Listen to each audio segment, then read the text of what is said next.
Ubisoft. Ubisoft.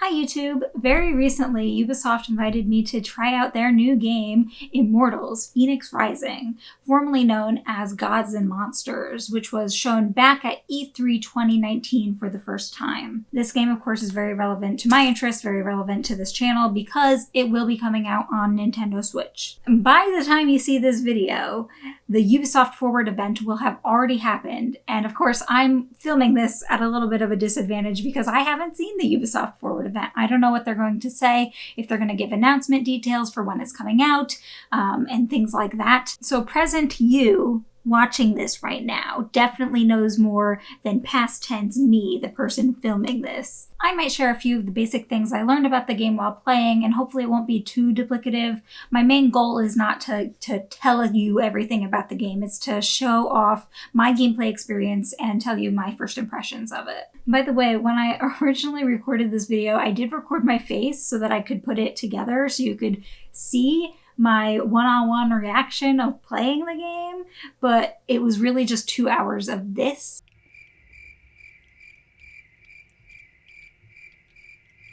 So in order to better show off the game and not me doing nothing, this is going to be a voiceover video, so say goodbye to my face. And say hello to my disembodied voice. Before I get into the thick of it, I just want to take a moment to pause on this title screen because it is gorgeous. Between the visuals, the music, I just love it.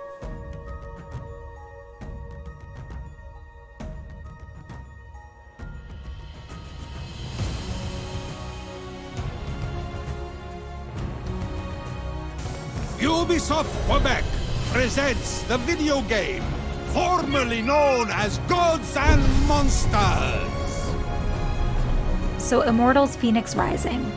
You play as a mortal named Phoenix, and you're tasked with saving the gods, who are based off of Greek mythology. During the gameplay, there was actually a lot of narration, fun narration, from Zeus and Prometheus, although I'll note that I'm not sure how much of that voiceover was specific to the gameplay experience that I had versus the full game. Phoenix just saved your son Hephaestus. She recovered his lost essence and returned his godly powers. Are you even listening? What? Okay, I'll start again. Oh gods, no! I have a better idea. How about you tell me all about it this holiday season? Wink. Did you just say wink out loud? Anyway, let's see what this place has to explore.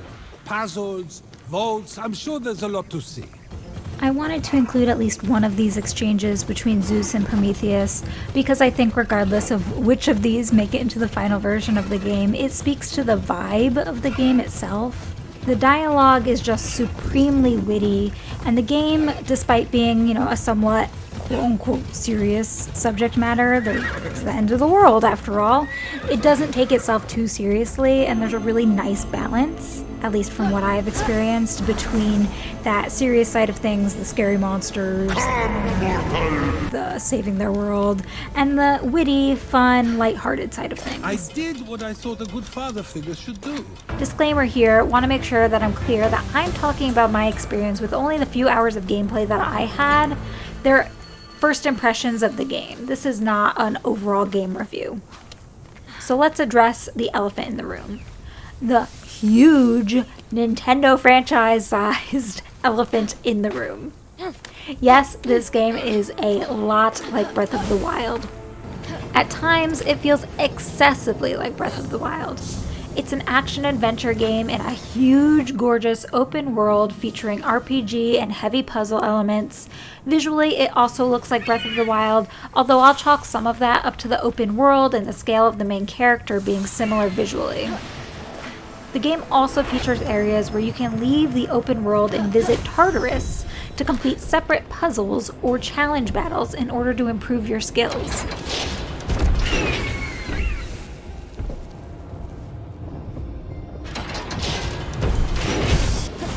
Sound familiar? What's more, the stamina system is pretty similar. Not that it was particularly unique to Nintendo in the first place. The climbing also gives me a ton of deja vu, but I'll give that one to Ubisoft, as really they are the king of climbing in video games between Prince of Persia and Assassin's Creed. The Nintendo fangirl in me really wants to have the knee-jerk reaction of being annoyed that parts of this feel like a sophisticated reskin of Breath of the Wild. But the mature and more level-headed side of me is saying that it really doesn't matter as long as it's fun and stands on its own as its own game. After experiencing the gameplay myself, I can tell you with certainty that it succeeds in that.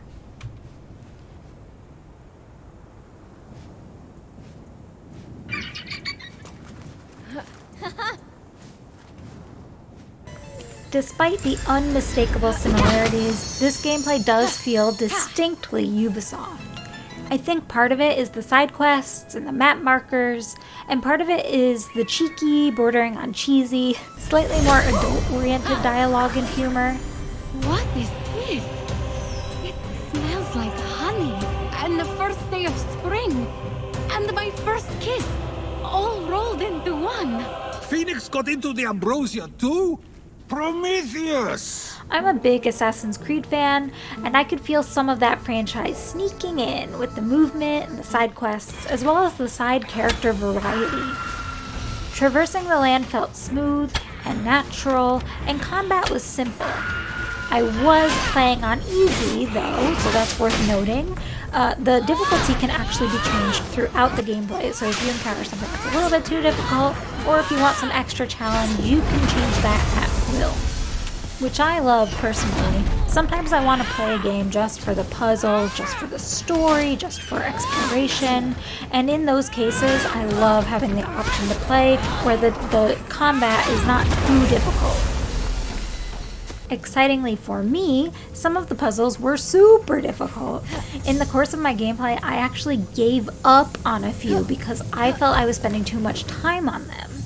I know that you unlock godly abilities and skills over time in the game, so it could be that I hadn't progressed to the point where I could finish some of the puzzles, but I'm more willing to believe that my brain just wasn't big enough at the moment. I love a good puzzle in an adventure game or just in general, so I'm super excited for what we'll see in the full game.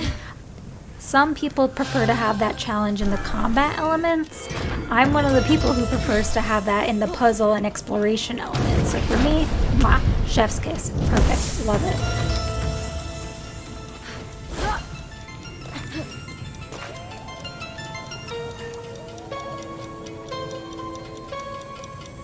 Combat is super interesting though, because you have what feels like a bajillion different moves to choose from. Your moves and your weapons increase in potential and are added throughout the story of the game, so I'm guessing you would normally have time to get used to and remember them all, but I found myself pressing random button combinations and sometimes getting it right for pretty much my entire gameplay experience. There really seems to be 1,000 different ways to beat any given enemy, and when I play the full game, I think I'll play on normal or higher difficulty so that I can experience some of that challenge, rather than charging through whatever weapon I felt like using. The weapon variety was definitely nice to have. Personally, I really liked having the bow and arrow. I think that's my favorite one to use in the game. It is also super interesting that your weapons are pretty much limitless resources, and it's just a matter of your stamina that you have to really conserve and use wisely. And speaking of resources, there are items scattered throughout the land and a potion crafting mechanic. I didn't feel myself particularly drawn to collecting potion materials or even the more important resources.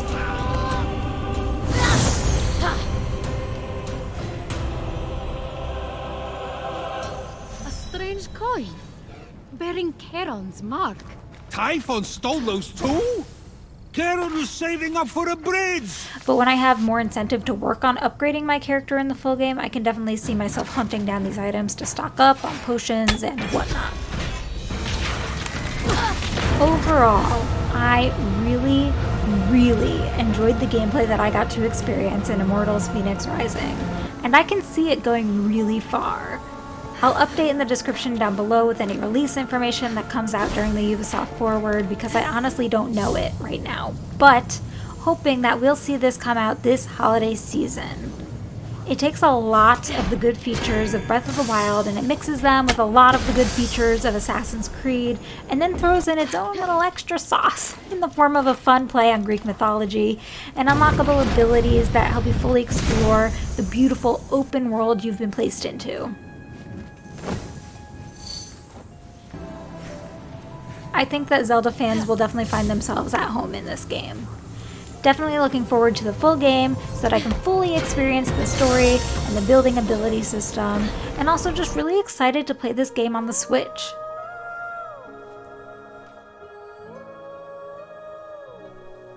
My face is back, just in time to sign off. I just wanted to say a big thank you to Ubisoft for hooking me up with this gameplay experience, inviting me to play Immortals Fenyx Rising. I hope clearly had a great time. It was a really good experience and I'm really looking forward to the full game. Genuinely very, very excited for this one. And I'm particularly looking forward to playing it on Switch. Thank you for putting this on Switch. And thank you for watching. And if you enjoyed this, please take a moment to subscribe to my channel, like the video, leave a comment. It really helps my channel grow. It helps more people witness.